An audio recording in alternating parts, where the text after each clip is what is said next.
Orlando. Welcome to the OZone. Welcome to the OZone.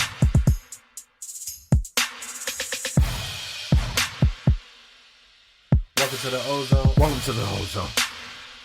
The voice of Magic fans. Welcome back to another episode of the OZone podcast, the voice of Magic fans. In the virtual studio today, we have Justin, Yo.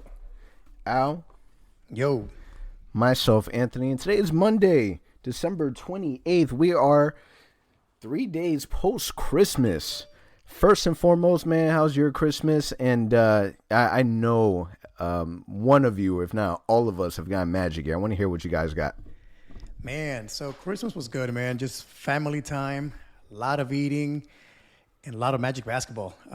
For me, really, the Magic made my week, man. They really did it for me. Getting back to Amway, so you guys know I was there on Wednesday night for opening night, beating the Heat, and just being back at the arena. That was really just the best part of Christmas for me, besides the family, of course. But just being able to get back and just enjoy Magic basketball live. For me, it was the first time since late February that I was able to get to Amway again. So that was the best part of Christmas for me. Yeah, my Christmas consisted of a whole lot of wine, a whole lot of food, and a whole lot of Magic gear, and a whole lot of Magic cheer. No, I'm just kidding. I'm not trying to rhyme. Wow. But what I will say, Wow. say is Santa knew what was on my wish list, because Santa came through with Magic t-shirts, Magic hats, Magic shorts, sweatpants, socks, everything you could ask for. It was beautiful. Yeah, man. This was my daughter's very first Christmas. For those that don't know, had a baby girl that was born about 3 months ago, back in October. So first Christmas with her around, and man, we decked her out with a whole bunch of Orlando Magic gear. So shout out to Amazon for being available because I went on the Orlando Magic website and they literally did not have much for newborns. But on Amazon, I'm talking about Magic Princess, Magic Girl, Magic Power, whatever. Like there was so many Orlando Magic gear. I want to say that I invested in about $100 worth of 3 to 6 month Orlando Magic gear for my baby girl. So that's probably the most exciting. You should saw my family. My family is flipping out. They're like, man, who's this secret Santa that bought all this for your daughter? I'm like, that's me, man. I'm the secret Santa. No, that's dope. You sent us the picture of what you got and then what she got, and I was like, oh, she beat you. She beat you by a mile. Yeah. Nah, my wife hooked me up too. We got I got a Magic Under Armour traveling bag, which was pretty dope. Orlando Magic dope. Tumbler. I got a couple hoodies. For those that know me, I'm a big fan of Orlando Magic 47 hats, so I got me a few of those. Yes. Bald man, so you know I need the hats. Hats are important. But man, it was good to finally see the Orlando Magic back in action. I'm not going to get into the details, but I've joined the Spectrum team, so I've been able to watch Orlando Magic on Spectrum. Don't ask the details. The details aren't important. But it was good being able to watch, and then a couple of times I wasn't able to watch live, so I was able to watch some of the replays. And man, our team it's exciting to watch. Like really, it truly is exciting. They're playing a lot better than what I expected, and I know that they've surprised a lot of people. They definitely surprised me. So the fact that we are starting off the season 3-0 for the first time since the 2009-2010 season, I believe, back when we had J.J. Redick, Matt Barnes, Dwight Howard. The fact that we're able to do something like that with the roster that was kind of looked at as not as great, the fact that we were able to do that, I find that as a massive accomplishment. What do you guys think? Yeah, man. And I think when you realize that this is a season that we all thought the team was going to struggle, right? Like we're like, hey, this may not be our year. We may actually not make the playoffs. And here we are. Not only did we beat the Heat, and I know the national media is trying to downplay the fact that we beat the Wizards, but hey, weren't they saying that they were going to be a 6th seed in the East and that they had Westbrook and Beal and they're this top team? And all of a sudden, they're like, oh, the Magic just beat the Wizards. So, it doesn't really count. Either way, I think it's been exciting. They're playing hard. That's the biggest difference for me. The pace is amazing, and how hard they're playing, to me, has been the biggest thing about this team so far. I'm simply loving it. Yeah, man, I'm in love too. And I know you're going to go into details on who they played and how much they won by. And I don't know if it's continuity early on. I don't know what it is, but all of these guys look rejuvenated, revitalized. The energy is great. You know, it's exciting to watch. I feel like since I moved to Orlando, this is the funnest version of the Orlando Magic that I've been able to watch. I don't know, just a lot of young guys, a lot of energy, and I'm here for it. Man, and you're right. We're gonna do the breakdown in just a moment, but a lot of people, they're not gonna like what I'm about to say, but the adjustments that, in my opinion, Steve Clifford have made is a reason why we are doing so well early on. Granted, it's only 3 games, and you can say what you want. In the interview that he just said, he says that he doesn't take a look at the conference standing to at least 20 games in and whatnot. But Lies. listen, we're right. We're number 1 in the East right now. I don't care what you say. No one expected that. We played against Miami the very first game. Stop acting like they are not the Eastern Conference champions. Playing back-to-back against the Wizards away is never easy. With or without fans is not easy. And the fact that we were able to do that successfully is credit to Steve Clifford, because what stands out to me the most, and just collectively, is he literally gave the keys over to Terrence Ross and said, "The second unit is yours. We're going to run plays for you. You are going to be our guy." He is the guy. He has a green light to do whatever he wants, shoot how many ever times he wants. Doesn't matter if 2 people are guarding him. His job is to catch and shoot. And from what I've seen, he is the fastest catch and shoot player right now in the NBA. I have no statistical background to back it up, but he is just playing that well. And I mean, it shows, man. He just dropped 25, 26 points a game before, and he's averaging, I don't have the numbers in front of me, but he's averaging in the 20s. The dude's balling out. And the biggest thing for me with Terrence is he's not only settling for that 3-point shot, coming up those screens. He's doing a great job pump faking, taking a few dribbles, either going for that mid-range shot or going all the way for a layup or a dunk, which, again, in years past, that would have been a simple catch and shoot, either forcing it or fade away, whatever it meant, but it was a 3-point shot. This year, it's not. So as a defender, what do? You close out on the 3, you're giving up the easy path to the basket. So that's a new dimension of T-Ross that we've never seen before. All right, so for those that missed the games and aren't aware of the scores, I know a lot of the listeners, if you're listening, you already know, but we're just going to recap it real quick. So Wednesday, which was our first game of the season against the Miami Heat, Magic won 113-107. Fournier, your guy, Justin, led the way with 25 points. Let's Gordon, go, 20. Ross off the bench with 19. Then that Saturday against the Wizards, again in Washington, was Orlando winning 130-120. So we won by 10, and this is with Russell Westbrook, our first look at Russell with the Wizards. And then that was a back-to-back, our first back-to-back of the season against the same team, which is very uncommon in the NBA season. We normally don't see anything like that unless it's in the playoff atmosphere. But that was a 120-113. This game is where Russell Westbrook did not play, so it's really led by Bradley Beal. And in this game, it was Fultz, career high, 26 points. Ross off the bench with 26 points. And Evan Fournier with a very ugly 19 points. Man, this guy's a hater. Listen, It was an ugly 19 you could points, say it was man. an ugly 19, but it was a 19 that was necessary because we would have lost without it. I will say, just kind of piggybacking on what you guys were saying about Terrence Ross, I feel like he's understanding that for this team to win, he needs to play a major role, even if that is coming off the bench. And I think he's fulfilling that.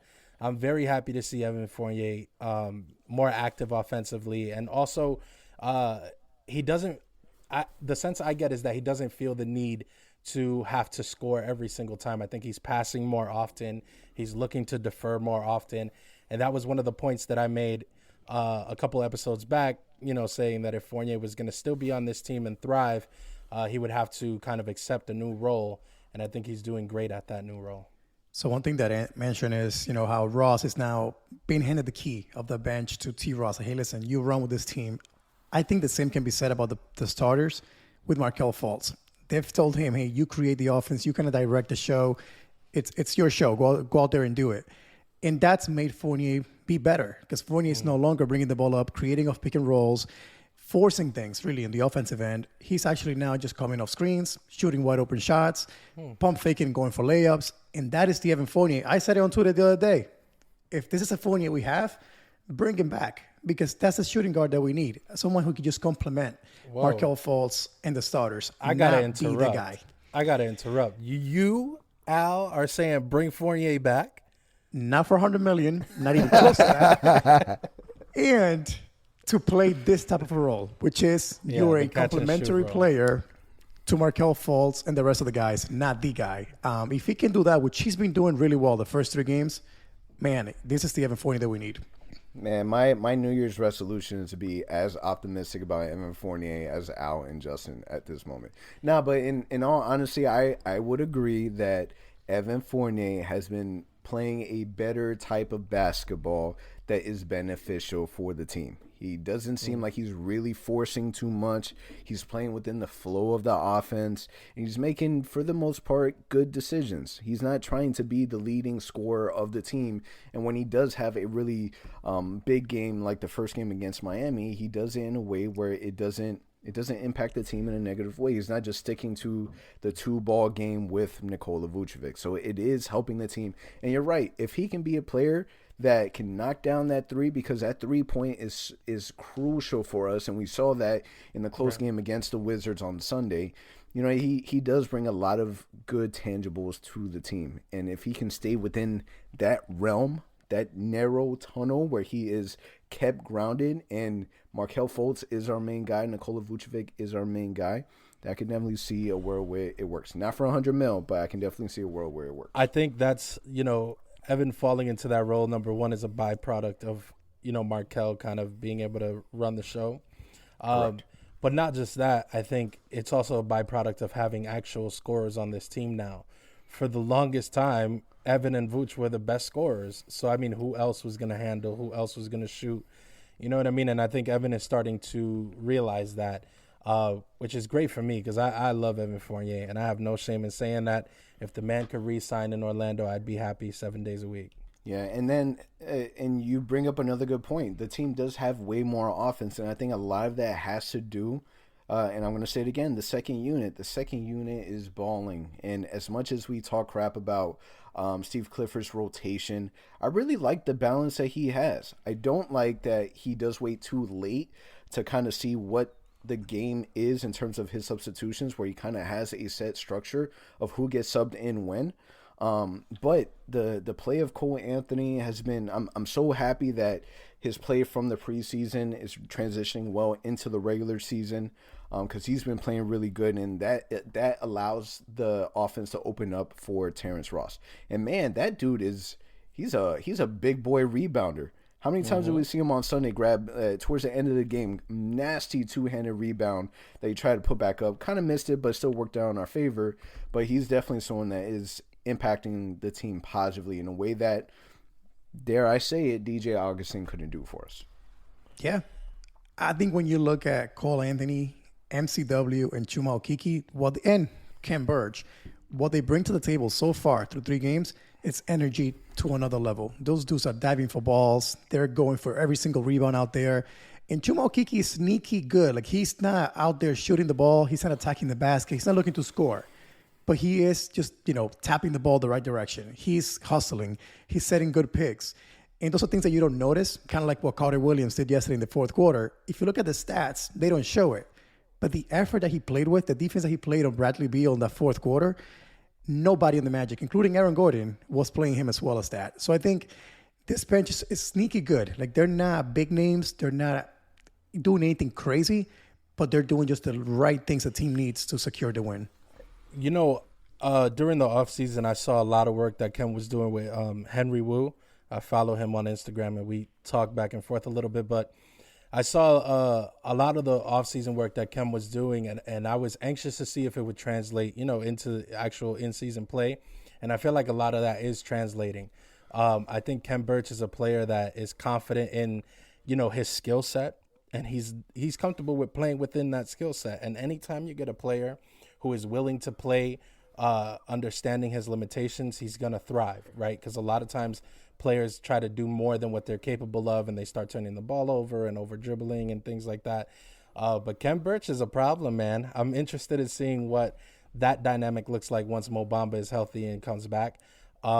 Is it possible that Kem still outplays Bamba? I mean, I don't know. It's exciting to see. I'm ready for it. Yeah, I mean, I think the dynamic of the team is going to change a little bit once we get these unhealthy players back on the court. Like, what is the dynamic going to be now when we have James Ennis and now you have Dwayne Bacon? Is Dwayne Bacon going to go from? Is he going to be put in the second unit? Is he going to be more in the third unit and just playing whenever? Like, what is the expectation? Mo Bamba, how is that going to look like?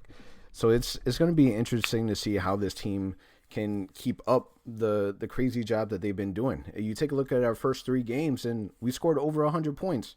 The first 3 games. We struggled so much last season early on to get to 100 points, and we're just like, when is it going to happen? Because we struggled so much offensively. Markelle Fultz, balling out. He is playing so good right now, leading the team, which I find a little ironic because a lot of people, I'm not going to pinpoint exactly who those individuals are, but a lot of people were kind of complaining on the contract extension that we gave Markelle Fultz. So jumping into the juice, we didn't get a chance to talk about this topic too much because we did have Dante on the last episode, but Magic signed Markelle Fultz to an extension, 3-year extension, $50 million, and then Jonathan Isaac to a 4-year, $80 million extension. Now that we're on the topic, we didn't have an opportunity to kind of express our feelings on it. How do you guys see those extensions? What do you guys think about it? Hey, I'm very happy with the 3-year extension for Markelle, $50 million, and I think the 3rd year is a team option. That's beautiful. If that's how it plays out, I think Orlando did a phenomenal job with that extension. Jonathan Isaac is a little trickier, right? I feel like a lot of people on social media, for example, were talking about how $80 million for a player who 3 years in hasn't proven to be healthy, has been injured all 3 seasons. But I remember earlier in the year, Jonathan Isaac, this was pre-knee injury. People were talking about $95 million for an extension, 4-year extension for him. So I think $80 million with the knee injury, it is a little much for a player that, again, you don't know what he's going to be after that knee injury. But I think it's a good risk to take. Jonathan has already proven that he's elite defensively, which is, a cornerstone of this team's style of play. So if you can have J.I. as a defensive anchor, even if he's not a primary scoring option, I think it's it's risky, but it's not as risky as, say, something north of $90 million. Yeah, I think I second everything that Justin said. I mean, when you look at the Fultz deal in particular, what's there not to like? I mean, when you look at the potential of this kid at 22 years old, you're locking him up for 3 years pretty much at $50 million. You're overpaying tons of players that have way less of a potential, that kind of money, easily in the NBA these days. So Markelle, to me, it's a great deal. The J.I. one, again, you have concerns, the health factor. There are rumors, I don't know if it's official or not, that the deal is actually 4 years, $70 million, and that the last $10 million is actually in incentives, like winning Defensive Player of the Year and so forth. So it's even better in that case. Guaranteed $10 million? Yeah, exactly.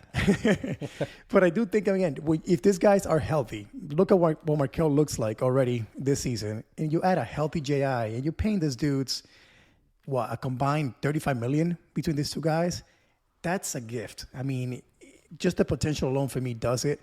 And again, the front office has done a great job signing smart contracts while they've been in Orlando. This is another one of that scenario where if they hit on this ones, we'll be able to land a really good free agent because of how little they're paying these dudes. Well, they should be getting paid close to the max if they play to their potential. Markelle Fultz is a former number 1 draft pick. Markelle Fultz is not Anthony Bennett. He's not a bust. He had an issue with Philly. That issue didn't allow for his game to progress. They tried to force him in a team that they needed to win now. And the Orlando Magic, we gave him an opportunity to take your time. We're not forcing you. We're willing to go at the speed that you're willing to go to. And it played out. It worked out for us. We traded Jonathan Simmons and a bag of chips for Markelle Fultz. Like, it's going to be considered one of the biggest steal of the century. And we're already seeing that with the play that we've seen him doing. So $50 million to me for 3 years, it makes sense. I'm surprised that we didn't give him more. And Jonathan Isaac, we gave him the same contract that we gave Aaron Gordon. Whether it is 70 instead of 80 and 10 million, not guaranteed, whatever the case may be. But if you were to ask me right now, if we had a healthy Jonathan Isaac, I get that he's not, but if we had a healthy Jonathan Isaac and no Aaron Gordon, or if we had an Aaron Gordon and no Jonathan Isaac, I'm going to go with Jonathan Isaac, no Aaron Gordon, because I know that our team will be a better team with J.I. than it would be with Aaron. So, I don't know, man. I'm not upset. I'm not bothered. I'm actually happy that we didn't give these guys more. A part of me was afraid that we are going to give Jonathan Isaac a max contract, because he's definitely a player that, if healthy, imagine if this dude never got hurt at all and he is full-blown healthy, able to play right now, what type of contract will be given this dude? That's true. 150 plus. This dude, what's this guy's name from the Hawks? Collins? He turned down his contract because he thinks that he can get more. And truthfully, on the market for another team trying to steal him away, I believe it. I believe someone's going to give him a lot more than, what was the reported, 90 mil 90. that the Hawks were trying to give him. Someone out there is going to give it to him. And we lucked out with an unhealthy Jonathan Isaac for a 4-year, 80 mil. Give me that. I'm glad you signed that in a heartbeat. I remember when the injury happened again, we were all devastated, and we couldn't believe that Jack got hurt again back in August.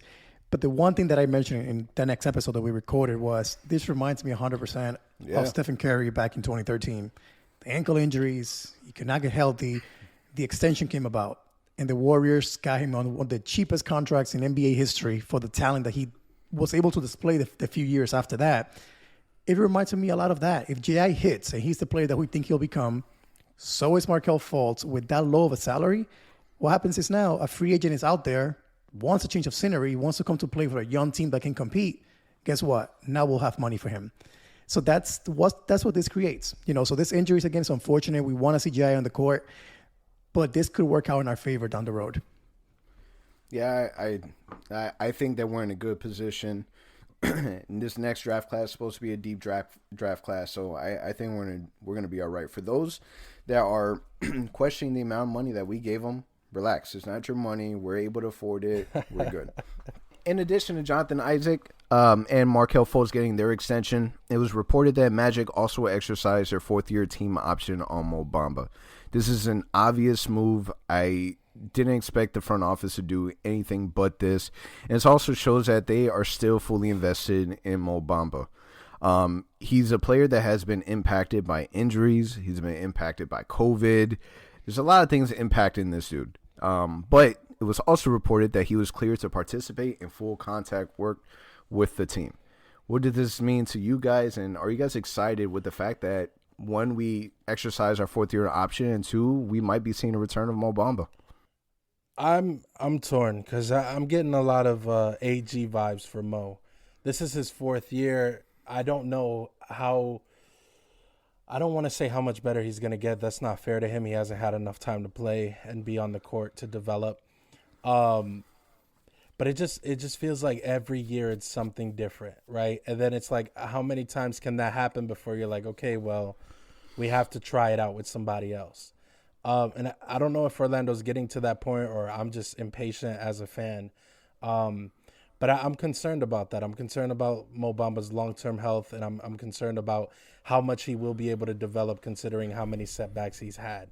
He is still young, and I hope that he comes in and he plays well. I don't know if at this point he would beat out Kem Birch for that second-string role, even though because he is a good shooter. Like, I do have to give him that credit. But defensively, he's a question mark. Off the ball, it seems like he's lost more times than he isn't. So I'm a little concerned. Again, I don't know how well he's going to play in Orlando. I don't know if he's going to be a part of Orlando's long-term plan. But as long as he's on this team, I'm going to root for his success. So I hope I'm wrong. Yeah, as you said, and I think it's an obvious move. It was expected. We needed to bring him back. We're not going to just decline that option. So this is his 3rd year going on with the team. The first 2, unfortunately, kind of like J.I., not really playing much, not part of the rotation too much due to injury mostly. And even now that he's back in practice, we see him on the bench with the team, but he hasn't really hit the court yet. And we're all waiting for that moment. Obviously, if Mo Bamba comes back and he is the player that we want him to be, that shot blocker, rebounder, a guy that can stretch the floor, man, again, another dimension to our team that we haven't seen yet. Another guy that can contribute and play at a high level. Is that going to happen? We'll see. He had his moments last year before his injuries. We just got to hope that he can bring it back and be even better than last year. Again, Markel took a step forward. Can Mo do the same? If that's the case, I mean, again, it's a guy that you have to build around. It's a guy that it's part of your core. You drafted him. You want to see him in Orlando. But like you said, Justin, Cam Burch is balling out. Vooch is Vooch. Where are the minutes going to come from? So it's kind of concerning. I think the part that really makes me optimistic is the fact that the second unit, there's an obvious bond between Mo Bamba and Terrence Ross, and then there's also an obvious bond between Cole Anthony and Mo Bamba. And we all heard the interview that Terrence Ross had with Cole Anthony where I'm not phrasing exactly, but his motor, the conversation topic of his motor was brought up to where he overslept and in whatever case may be. But I think that if there's any individual players that can really hold him accountable, it's going to be the leaders of that second unit. It's going to be Cole Anthony playing at the speed that he's playing, diving on the ball, grabbing rebounds. That's going to really hold him accountable to be the player that we think that he can be. And I think that with those players, I think we're going to see a better Mo Bamba than we have previously. I just hope that it's sooner rather than later. Can you imagine if he comes back into the lineup and he plays what we expect him to play like, or at least half of that? If he's a threat on the three-point line, if he's able to grab rebounds at an elite level and play defense on an elite level, especially when we don't have Jonathan Isaac, if he's able to do just that, if he's able to be a 3-and-D player at the 5, I will be happy. If you're going in there and you're being a threat on the three-point line and you're able to grab rebounds and play defense, are we really expecting that much more from Mo Bamba when we're clearly invested in Nikola Vucevic? I'm okay with that.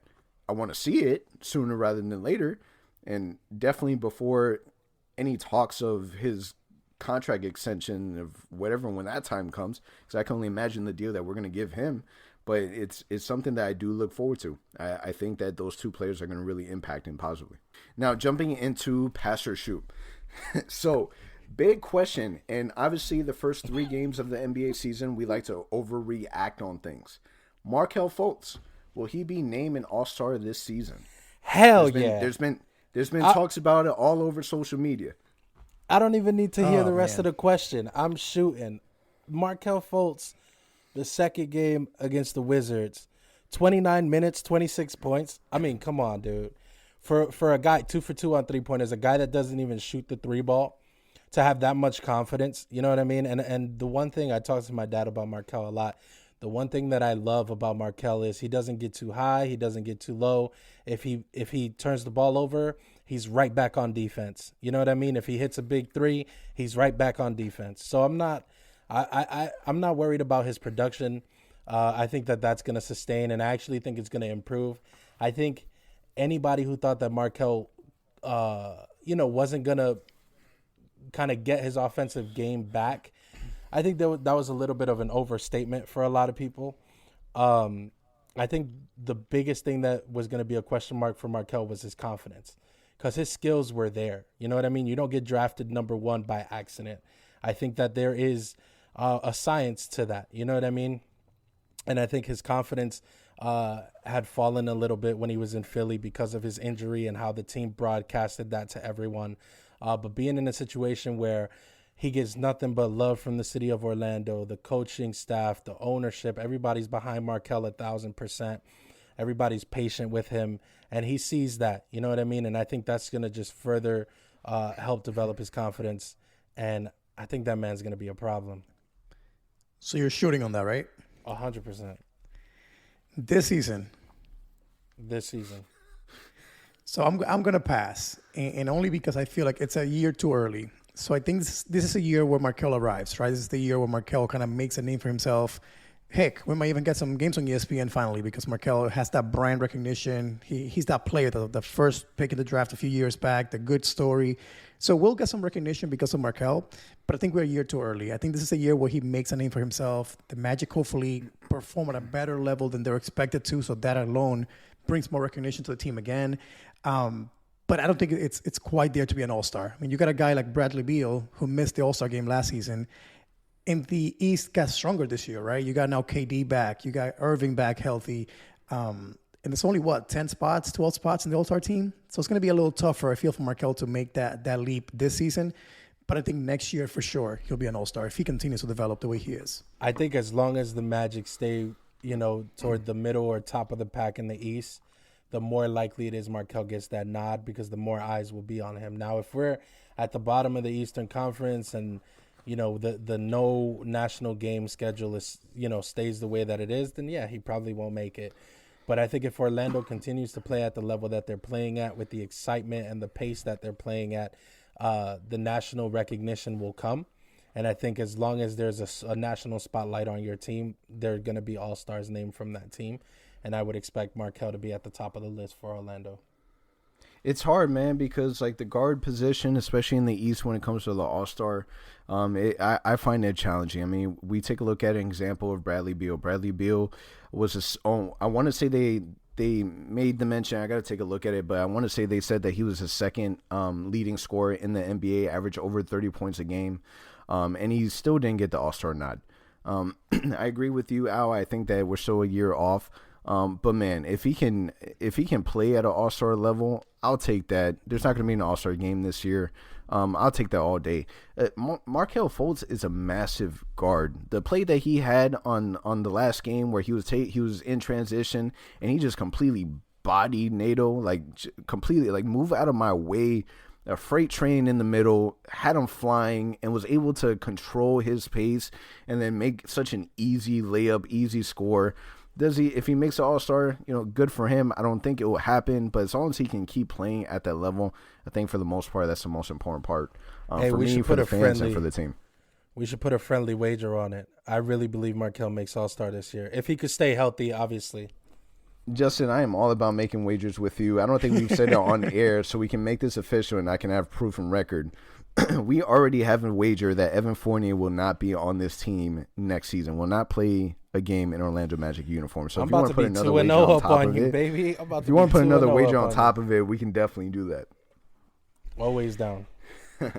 Now, jumping into our next pass or shoot, Terrence Ross will be a top 3 contender for the 6th Man of the Year award. I am shooting for sure on this one. I am definitely shooting on this one. And the reason being, so Ross is the 6th man, right? But if you look at the minutes, he is playing starter minutes. He's playing 29 minutes a game right now. And our 3-man, whoever that may be, Bacon, Ennis, when he's back healthy, they're not going to take minutes away from Terrence Ross. So if you ask me, Terrence Ross is going to be playing close to 28 minutes a night. He has the green light from whenever he wants to shoot it.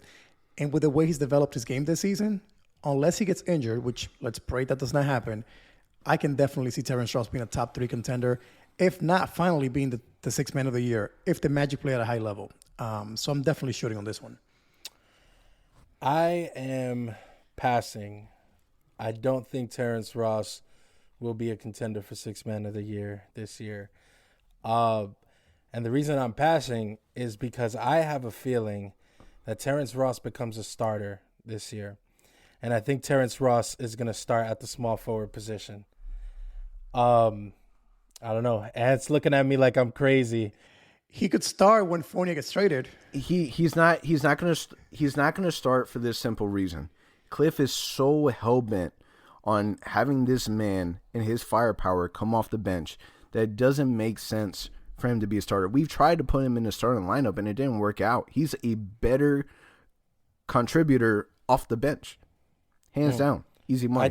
I think that Terrence Ross's game has been revitalized by the fact that there's young players on this team who want to run. And I think Terrence Ross's game fits a high-tempo, high-paced game. And because of that, I expect him to move into the starting lineup with Markelle Fultz. I don't know. I may be wrong, but I do think that at some point toward the middle, maybe earlier than the middle of the season, you're going to see Markelle at the 1, Fournier at the 2, Terrence Ross at the 3, AG at the 4, Vooch at the 5. And I think that's going to help increase the pace. If you watch the game, even when the starters play, yes, Markelle is picking up the pace of the team, but they're still dragging their feet. Other than Markelle and AG running and pushing that pace, they're still slow. How do you improve that? You improve that by putting in a guy who's going to run, right? He can lead the break, and he can also trail and hit a three. I think Terrence Ross is perfect for the starting lineup. It's just a matter of getting it done. I don't know, man. I think that the only way that he would be and obviously this isn't our pass or shoot, but the only way that I see him going into the starting lineup is if we trade Evan Fournier, we don't get a shooting guard back in return, and Cole Anthony isn't ready. That's the only way that I see it. I don't see that happening. I think that Terrence Ross is not going to move from where he is, and I definitely think that he's going to be a top 3 contender for sixth man. I'm shooting on that. The dude is playing out of his mind, and it does depend on if he's able to sustain this whole entire, like, the way his ability to shoot. His shooting has to stay at a high level that he's shooting. His confidence needs to stay at a high level. Not just relying on his 3-point shooting, but also taking it to the lane, taking advantage of his mid-range jump shot, and then him staying healthy. Can he be a sixth man of the year? Yeah, when I take a look at the last 5 players to win sixth man of the year, you got Harrell in 2020, Lou Williams in 2019, 2018, Eric Gordon in 2017, and Jamal Crawford in 2016. Like, I can see him being as good as the players that we just mentioned. And there's no reason. This dude obviously hasn't done it in a Magic uniform, but he's dropped 50 points in a game. He has that kind of flair of the sixth man, and he likes it. He likes his role. He likes being able to be that player that can come off the bench, bring the energy, bring the spark, and then he does play a high amount of minutes. He does play the amount of minutes of a starter, and we have him in late games. I think, one, he'd rather play in the second unit, and 2, I don't think Cliff would damage his second unit like that. If he doesn't crack the starting lineup, then yes, he will be in the running for sixth man of the year. That's all I wanted to hear, Justin. I'll take that. I'll take that answer. Now, obviously, with James Ennis not in the starting unit, not in uniform, not playing because he is injured, we've had to incorporate Dwayne Bacon in the starting lineup as we did in preseason. The Dwayne Bacon starting experiment hasn't really worked. Is it time to make an adjustment to the starting lineup? Simple. Shooting. Get that man out the starting lineup. But the thing is this, though. Who do you put in there? Who are you going to start instead of him? When James Ennis gets back healthy, you make that swap. Oh, Sure. Or you put Terrence Ross in that 3 spot. Stop it. It's not happening. It's not happening. Listen, you don't make any adjustments yet until we start losing games. We're 3-0. Why would you change it? Exactly. So that's why I'm shooting. I'm like, I'm sorry. I'm passing on this one. I think we should keep it as is for now. But the moment that James Ennis is back healthy, we got to make that swap for sure. I kind of feel bad for Bacon because I feel the minute that James Ennis comes back, we're not going to see Dwayne Bacon at all. I would even put Gary Clark at the 3 for real. He's the new Wesley Iwundu. That was Iwundu's role. I was comfortable. Like, I am comfortable and I am confident in Wesley Iwundu starting when he has to. Not saying it's my permanent option, but I was okay with him in the starting lineup. I honestly, I don't know how I feel about Dwayne Bacon just yet. So would you start Gary Clark over Dwayne Bacon? He can shoot it better, but I feel like he's a little bit too slow for that 3 position. As a 4, I think Gary Clark is a better forward. shooter. He's a better defender. Dwayne Bacon went 5 for 5 in the first preseason game, and then that man disappeared. I don't see. Am I wrong to think that I really didn't see Bacon really make a lot of mistakes? Yeah, his shot hasn't been falling, but he's not making rookie mistakes, and he's not there really. You can't make mistakes when you're not involved, right? Like there's no time in the game where I look for Bacon to make a big play defensively or score offense. He's kind of just. It sounds bad, but he's kind of just filling a roster spot as of right that's what now. He's doing. Yeah, and again, I really think of him as Iwundu again, a guy who just got on the court. He shot when he was open. He attacked the basket when he needed to, grab rebounds, and just play it safe. He did not make mistakes. It's the same thing with Bacon. I feel like he's on the court. He's playing it safe. He's not hurting us in any way, but he's not helping either. So he's just kind of on the court. Man, I really wonder, and I'm probably going to do a little more research as soon as we get off the podcast, but how bad is this toe injury from James Ennis?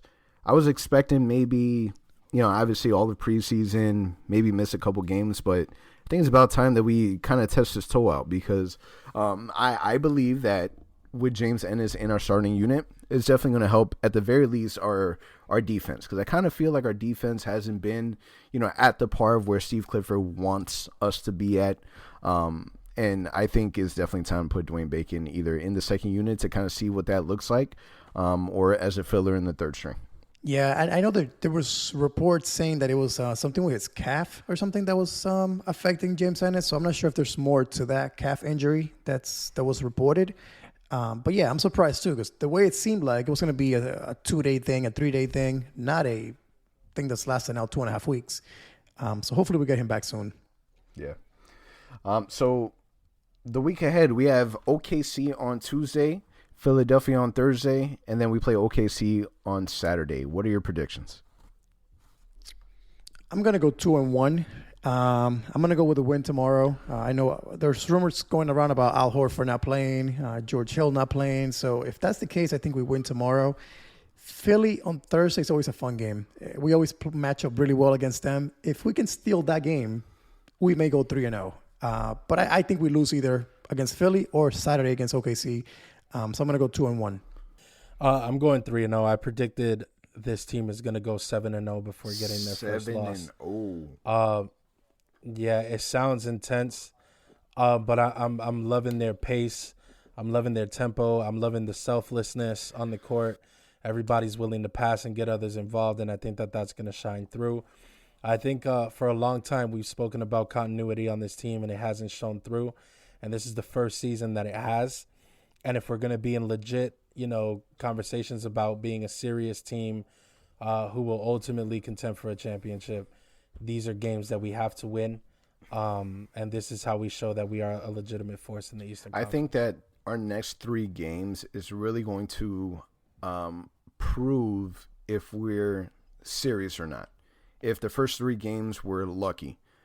Today they released the power rankings. You got ESPN that had us at 18, and then you had The Ringer that had us at 23 or 24, something like that. So everyone's still counting us out. Everyone has us out of the playoffs. You beat a team like OKC, and okay, we're getting somewhere. You beat a team like Philadelphia, and okay, we're getting somewhere. But you beat all 3 of them in that span, then you have to imagine that teams are going to start taking us serious. I don't care about the power rankings in the media. Do I want them to respect us? Sure. But if they're not going to respect us, then that respect needs to be earned. A buddy of mine was telling me just that, and I agree with them 100%. No one is going to give us anything. We have to go out there and take it. And who doesn't love watching Markelle Fultz go off on the Philadelphia 76ers every single time? It's like the one and only time that we get to dig that knife in deeper and deeper and deeper of how much of a steal Markelle Fultz was with an extension. So my prediction is I'll go 2-1. I'll go 2-1. I think we beat OKC the first game. I say we beat Philadelphia, so we kind of keep that run going 5-0. And I think that second game against OKC, I think they might take it over us. Now, the new year is upon us, 2021. What are your New Year's resolutions? Close this out. What are your New Year's resolution for the Orlando Magic? Man, in 2021, all I can ask for is health for this team. Last year, we were hurt early on in the season when Vucevic went down. Then we lost J.I. Then we lost, I think, AG for a portion. Then we lost Fournier for a portion of the season. Bamba went down at the end, too. AG in the bubble went down. So I think we just want to see this team consistently stay together, stay healthy, and really show the front office. Because I think the front office is still waiting to see what this team can do when they're all healthy and playing well. We haven't seen that yet. So that, for me, is the resolution for this team, is stay healthy, play hard this season, and let's see what they're made of. Because, again, right now they're looking really good. And last year they did, too, before they started getting hurt. So let's see what they have for the fan base who doubted them so much, the national media who keeps doubting them as well. I think if they can stay healthy, they can surprise some people. For 2021, I want Orlando to stake their claim. You have enough guns to sit at the big boy table, and I think it's time to show that. For a long time, you've been sitting at the kids' table. Nobody's expected you to do anything. You've crept into the playoffs the last 2 seasons in a row. You have a healthy Markelle Fultz. You have a motivated Terrence Ross. You have young guns and Cole Anthony and Chuma Okeke, who have proven to be, ready to play the big boy game.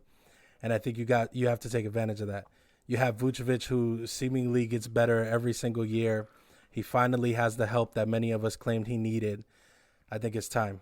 You have to make noise, and this is the year to do it.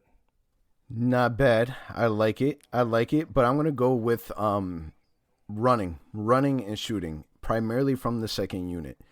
I really hope, I'm praying that this second unit burst that we've been getting, it's not a fluke. I'm not expecting for it to be in that capacity every single game. But I really, really love what I've been seeing from Terrence Ross. I really love what I've been seeing from Cole Anthony. I want to see Chuma Okeke kind of get out of his own shell, because at times in the glimpse that we've seen him, he can put the ball on the floor and take it to the rack. He can also shoot from the outside. As long as his second unit can play at that level and bring the same consistent energy and shooting, we can be down 17 points in the fourth quarter and bring the team back for our starters to kind of close it out and win it for us. So if our team can continue to stay healthy, can continue to, what was yours again, Justin? Stake your claim. Absolutely. And if we can continue to shoot and run, I think that we're gonna be all right, man. We're gonna surprise a lot of people. These media, they're gonna take a look. All these outside media outlets are gonna take a look at our team and be like, "Yo, what is going on with the Orlando Magic? What is going on over there?" I want teams to take us serious. And all I've ever wanted, and I've said this numerous times since the beginning of our podcast, was for our team to be respected. And no one's going to give that to us. Again, we're going to have to earn it, and that's all I can ask for. On that note, it's going to be exciting to see what the Magic can do against OKC, Philadelphia, and OKC again. And that's a wrap for us. Thank you so much for listening. We're out. Peace. Thank you for listening to the OZone Podcast, the voice of Magic fans. Be sure to visit our website, theozonepod.com. And remember to subscribe, rate, and leave a review on all your favorite podcast listening platforms.